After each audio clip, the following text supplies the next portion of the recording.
Welcome back to Living with a Classic and my 1972 Rover P6 V8. It's been a couple weeks since we touched this car. In the previous videos, I picked it up, then we cleaned up pretty nicely, and we got it running as well. It still doesn't have any brakes and all that, so we need to go through quite a lot of things to get this thing back on the road. It's been off the road since 2010, 2011-ish, so quite a long time. So I thought we'd start on that today. All the parts have arrived.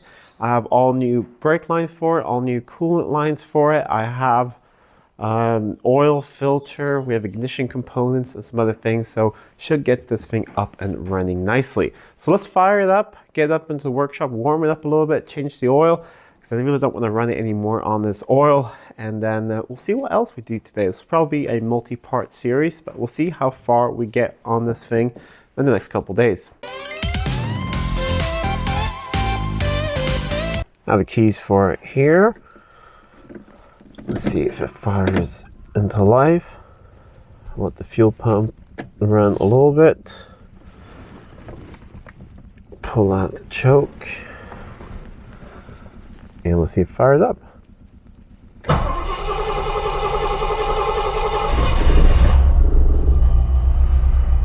There we go. Let's pull this up into the workshop. I'll let it warm up for a bit and then we'll drain the oil. Just gonna let it warm up out here in the sun for a little bit and then we'll pull it into the workshop, get the oil out while it's hot and start changing that. Brake warning light is on, so we do have some things to have a look at, but needs a little bit of a tune-up, but overall running pretty nicely though.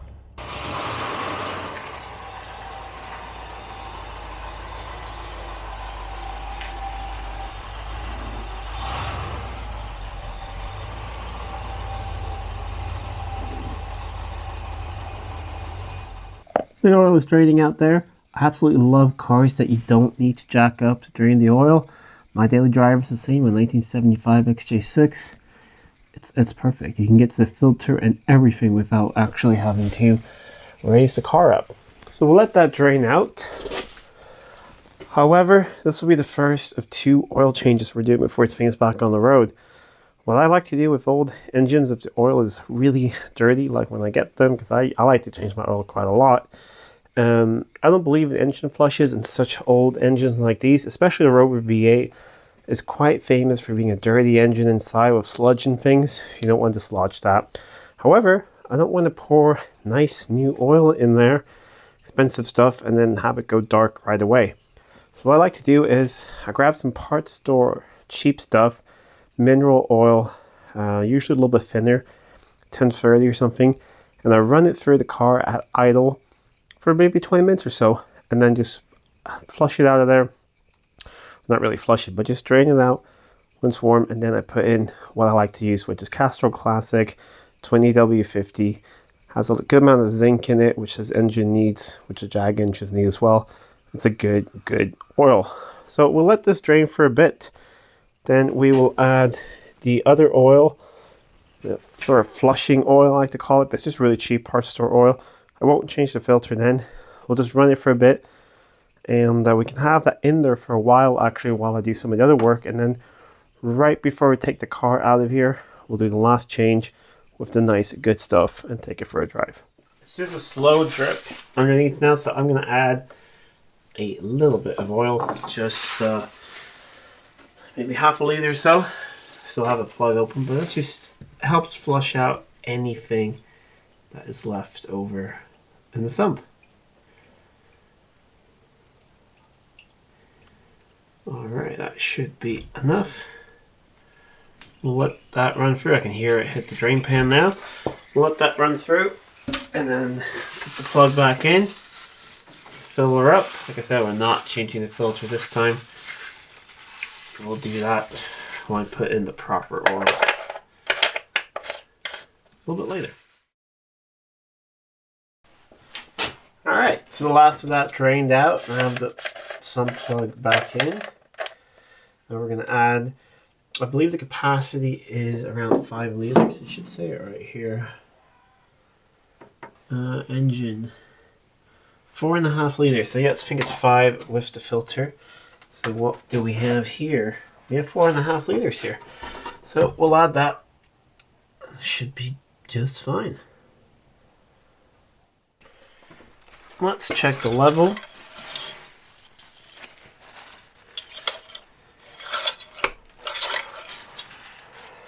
And we are, it's hard to see because it's really clean. I think we're between the low and the min and the high. Oh, we're right on the high. Perfect. Let's fire it up. Make sure that we have oil pressure and all that. Okay, let's set a little bit of choke. Let's check for that light to go out, the oil light. That went out. And we are building oil pressure.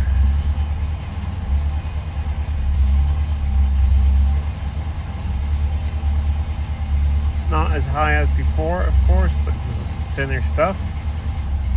But now we know it works, it runs. We have oil pressure. We can continue with other things. I've had a quick look underneath everywhere. The car's up on jack stands. I've been under the rear, had a look at those brakes, and up front here, and I've sprayed all the fittings. And everything looks really good. Still haven't found any rust anywhere. Everything looks really, really good. There are some, slightly dry things. I think really nothing is going to stop me from getting this thing back on the road. However, the front brake lines are a little dry rot. The rear ones look pretty good. They also look like a real pain to change, so I'm going to do those later. But I sprayed these down, so we're going to replace these two because they're really dry rotted on both sides. Then we'll bleed the brakes, and hopefully we get a pedal then. But let me set up the camera. We'll get these off here, replace this line. I'll do the other side, and then we'll have a quick look at the rear as well. All right, so we'll spray everything down one more time. There and there. What I like to do just to minimize the leaks of fluid is I crimp off the old line. That way I can undo the fitting here that goes to the caliper without losing that much fluid. I'll put the new hose onto there, then I'll undo that one, quickly put the new hose there, and I won't lose that much fluid. I have checked, I've filled up both reservoirs, so there is a lot of fluid in it, and hopefully we shouldn't lose too much. It's a little bit difficult with the light over here, but hopefully you guys can still see a little bit. So let's try getting these off. Yeah, that moved. That's good. Okay, that's nice and free. And let's try this one up here. Alright, we're gonna need 2 of them.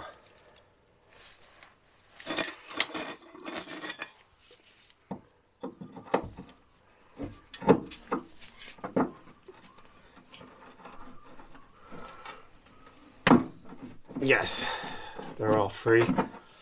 Excellent. So with everything nice and free here, this should be pretty straightforward. I'm going to replace this one here, and then I'll show you guys when I replace the last bit up there. All connected, ready to go up here, and like we see, we haven't really lost a drop yet of fluid, but that could also be because these hoses could be blocked on the inside. Let's there we go. Yep, that one's loose. And let's see if I can get the bottom one more loose.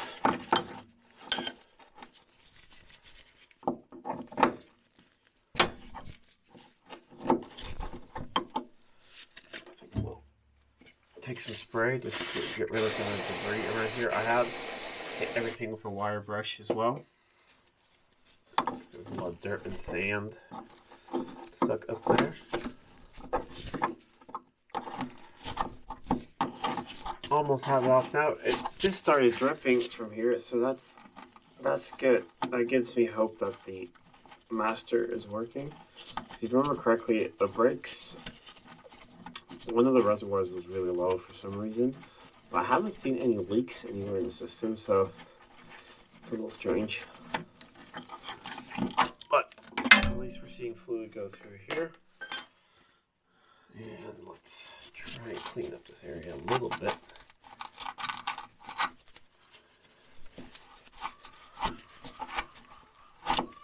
And that is a separate plate holding that cable on.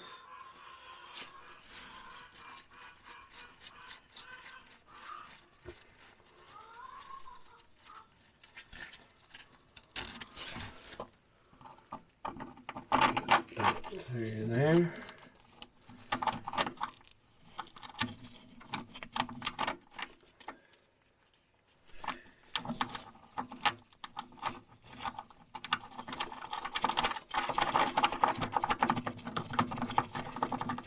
And the same story here. We'll get this down a little bit and then we'll get the line started on there.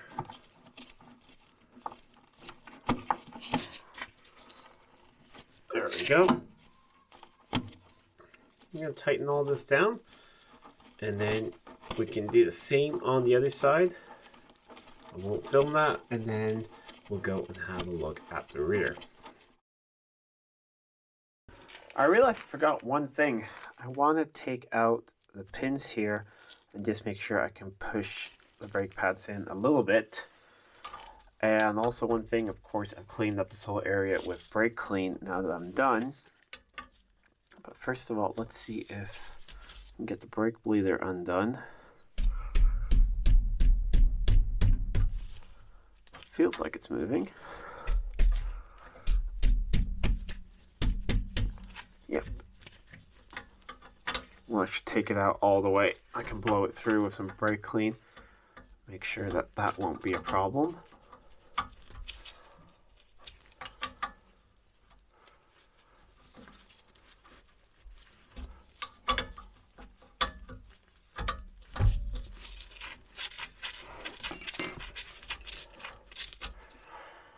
Doesn't look too bad.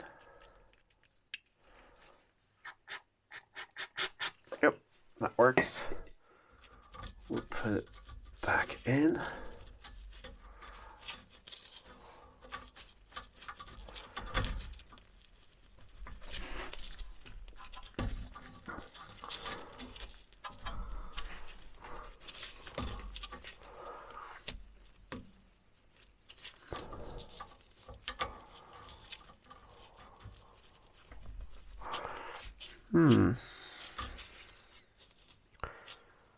It's not really wanting to go back in. Oh, there we go.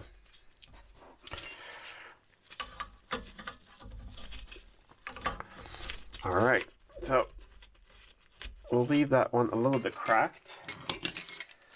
And if you're like me, you're a Jag person, you recognize these brakes. I think they're the same as XJ6 Series 1 and E-Type Series 3, so 3-pot calipers.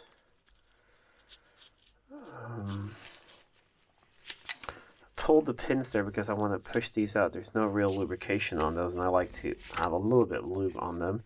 But we'll start to seeing if any of this moves.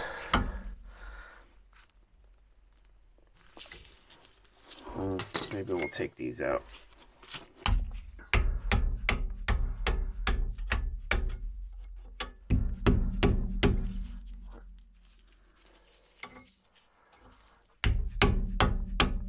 There you see, pretty stuck on there.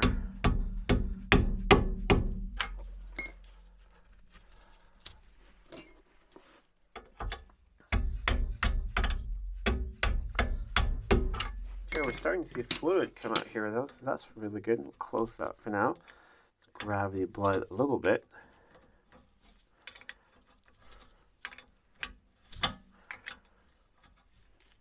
There we go.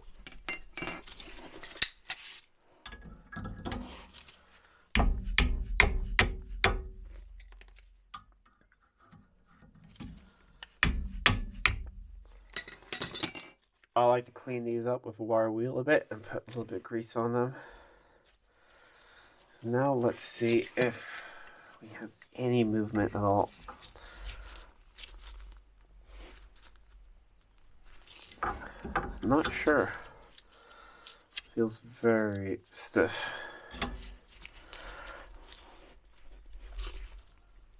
Okay, that one's moving a little bit.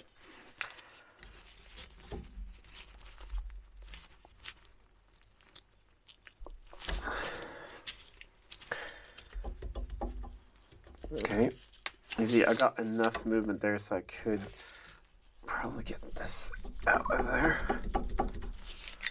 Let me work at this a little bit more and try and get these pistons in. I want to get the pads out and then I can get a little bit of pry bar in there and see if I can push them in that way.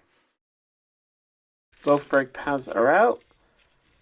Let me get a big pry bar in here and just... I need to move the camera. Sorry I couldn't get that on film. It was a little bit tight with you guys here, but what I did was I carefully just pumped the pedal once or twice and got the pistons to move out a little bit. Then I loosened the bleed screw here and one by one pushed in all the pistons. This one's out now just because I did that one first, but all of the pistons have gone all the way into the bottom and move out nicely. So that's really good. I'm just going to clean up here, put a little bit of lube in certain places I like to put it, clean up the pins, put it all in. Then I have to do the exact same thing on the other side, brake hose and everything, and then we'll move on to the rear. As you can see, it's a while later and it's a little bit dark, but I really wanted to finish. And we do have brakes now. I got some help from my wife to bleed them. And I just want to show you the rear here. So just like a Jag, you have an independent rear suspension. It's just very different.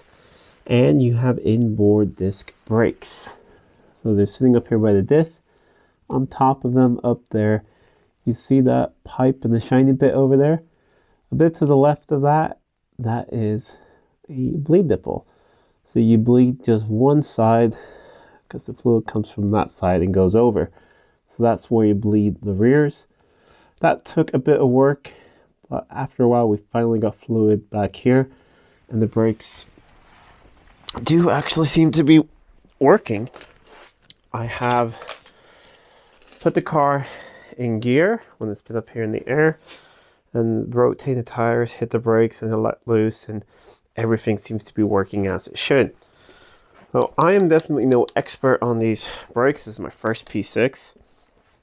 The braking system is quite interesting because you have one reservoir there, one over there. So you have the first master over there, and you have the second master over here, which is the boosted one. That seems to be fluid going to the rear brakes. That seems to be to the front brakes. So quite an interesting system, but we do have brakes now, and that is the most important thing. Well, that's it for this video. We have some work left to do on the P6, and that will be in the next part. However, a lot has been done, and really the big job has been done, the brakes. I was a little bit worried because I don't have time at the moment to completely rebuild brakes. I sort of just want to get this thing on the road quickly, and I can do some fun detailing things on. I just really want to start enjoying it and seeing if I like driving it as much as I like looking at it and hearing that lovely V8 run. The oil, still need to finish the change. We have that, temporary oil in there, but that's going really well. It's running smoothly with it, and the oil pressure is actually better than it was before. So I think that's going to work well. In the next part, we'll continue changing that out. So it will have a run time of maybe 20 minutes in total, which I think will be perfect. Brake fluid wise, the reservoir that I think goes to front brakes, that one was really nice and clean. However, the other one was not. I cleaned it out and we have fresh fluid in the back now. However, I think after a while, I want to flush it all again. So after driving this thing for maybe a month or so, we'll flush all the brakes again. And then hopefully they should be fine. So what's left to do in the next part? Well, we got 2 jobs basically, or 2.5. Finish up the oil change. So put in the Castrol 20W50 and a new filter. I want to replace all the coolant hoses and then flush the coolant system, replace the thermostat, all of that, just to make sure that this V8 does not run hot. I also want to do an ignition tune-up. I have new points and condenser, I have a new coil for it, and new plugs. We'll throw that all in, give it a little bit of a tune, put the air cleaner all back on, and take it for a test drive. I do have a rebuild kit for the carbs, but they're running well and nothing is leaking at the moment. The fuel that came out is really clean. I put new fuel in it as well. So I think we'll do that in the future if I do have a problem. I do want to take them apart and clean them and polish them and make them look even nicer. But for now, just getting this thing on the road, I think that will be enough. Anyways, if you like this video, please give it a thumbs up and share it with friends. And if you're not already subscribed to the channel, and especially if you want to follow along in this lovely Rover P6, make sure you subscribe to the channel. Until next time, I'm Adam. This was Living with a Classic. I'll see you soon.